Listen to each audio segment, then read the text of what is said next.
What do you do when the violent man you interview tells you that he opposes violence? Oh, I've campaigned against violence all my life. I'll tell you what I did. I interviewed his victim.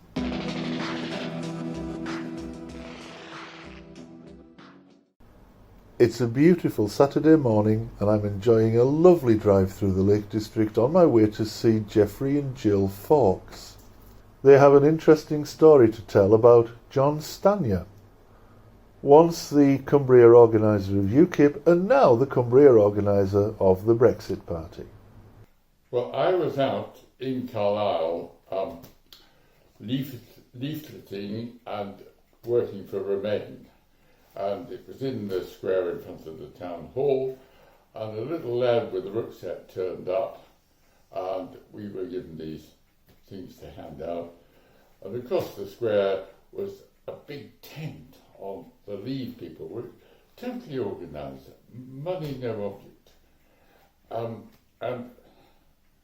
I went across to look at what they were doing with my small handful of leaflets, and actually I can't remember anything else. But I'm told that I was struck in the face by someone I didn't know and was poleaxed onto the ground. And the first thing, and I can't remember anything, and I can't actually even now recollect this, a couple of years on, 3 years on, I suppose, what happened. Oh, well, they told me that, I said, what, they rang me up, and I said, what for? Being a suspicious type. And they said, oh, well, there's been an incident in Carlisle, and your husband has been involved in it. So I said, oh, is he hurt or something? And they said, he can't remember where the car is. Sitting on a bench, a little way away from Bins, with his head in his hands like this. And I said, what on earth's going on? And he told me that he'd been hit by someone. The police were there, and they were very kind and nice. And we both went into the shop, Bins, to have a cup of coffee.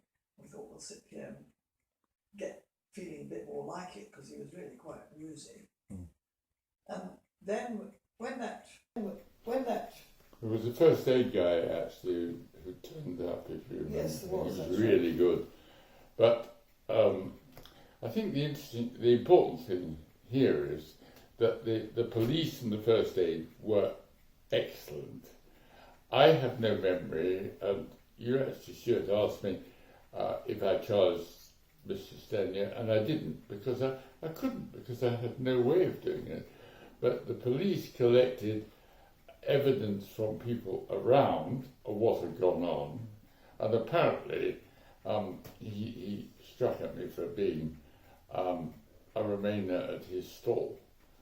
And he was charged, came up before the magistrates, and he got, I can't remember exactly, but the upshot was I got 60 quid's worth of compensation.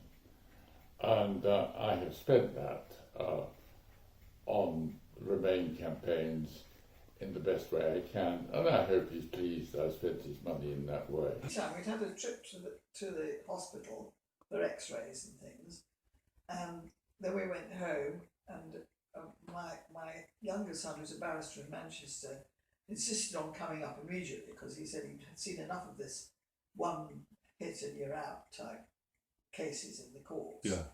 And he wanted to make sure his father was all right.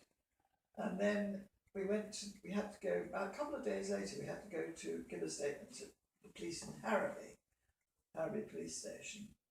This all seemed to drag on for, at least a week, the first part of it, and then it was several weeks later that the case came up. But the interesting thing was that I had stinking headaches for several days, and my GP ensured I went back and had further investigations by the hospital, and that's what it is. So, and it was a one-off for me, and I'm certainly very chary now about going and canvassing for anything in the public space, because I had no previous experience of being struck in the street. Absolutely. Yeah. Quite amazing. Anyway. So in a way, it's almost as though he's intimidated you out of a democratic process. I think that's probably right. Yeah. At the moment, I have for years door knocked for the Labour Party, but because of the current setup, I understand what they're saying, and I understand what they're trying to do, but I cannot put that into one simple phrase on the doorstep to persuade people that remaining in Europe is a sensible idea. And that seems really, really difficult. Although it's not because it's difficult to remain in Europe. I mean, it's absolutely, totally obvious to any sane person that we should stay in Europe.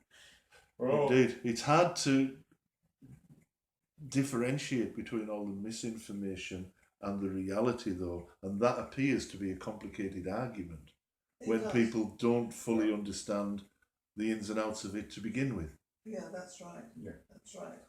But I mean, you know, in our lifetime, both our fathers were in the Second World War, were fighting, and it was such a relief when we got to the end of all that, and people started being friendly again across Europe. And I thought Europe was the best thing since sliced bread, to be honest, and I still think it's the right way to go. And it has kept the peace, the European Union. Peace, yes. It has.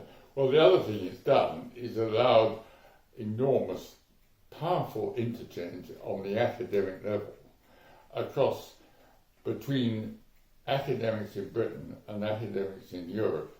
And, you know, we as Europeans have got a good number of people, which puts us on a par with America, which has got an enormous number of people. Yeah. And therefore, if Europe is going to prosper, it needs us, and we need them. And it is as simple as that. If our kids are going to be able to, and our grandchildren, in and out of Europe without fear and favour, then that seems sensible to me. So, do you think good sense will prevail, or will we leave Europe? I've no idea. Absolutely no idea. No. I mean, we're in the run-up to the exciting Saturday when everyone's going to vote about everything as far as I can make out. And I don't know what's going to happen, but I think that with luck, the Parliament will find a way through, which means that either we stay or we have a second referendum on the results of the Johnson. Yeah. I just would like to add that 2 years ago we spent a couple of winters in France, and a very lovely teacher in one of the French schools we know, she was reading a book called 1,000 Years of Annoying the French. And she just put me onto this, and this is a bit like 1066 and all that updated. And I think it's not just the title, but some of the things it says about annoying the French seems to be an English, and I don't say British, but an English habit. And we seem to have done rather well in the last 2 years at annoying the French. And shooting ourselves in the feet. Well, that also, yes, okay. Right. I think one of the advantages of European funding, of which we have done quite well in Cumbria, is that it can come directly to the less favoured parts of each country. And it's all very well saying we ought to be keeping everything in Britain for ourselves. But you look at the number of European countries that we are in partnership with, some of them have very recently been dictatorships or within the Soviet bloc, and they have greater needs than we have. And part of me says, that's okay, because we are a rich country, we do well, but it's no good if we've got people sleeping on the streets and people working at jobs where the wages don't give them a living, a proper living. And that seems appalling. But that's not about being in Europe or not being in Europe. That's about the whole business of being in a civilization. Yeah, but in a way it's about being in Europe, because one of the things that Europe has done has collected money together and then looked to see where it's best spent to even things up a bit. And we've benefited in some ways from that, but we're also benefiting others from it. And that seems to me to be a very sensible plan, really. It's a reasonable principle as well, isn't it? Principle, yes. Exactly. What was it Churchill said, from each according to their means to each according to their needs? Exactly. And it's that principle, isn't it? Yes.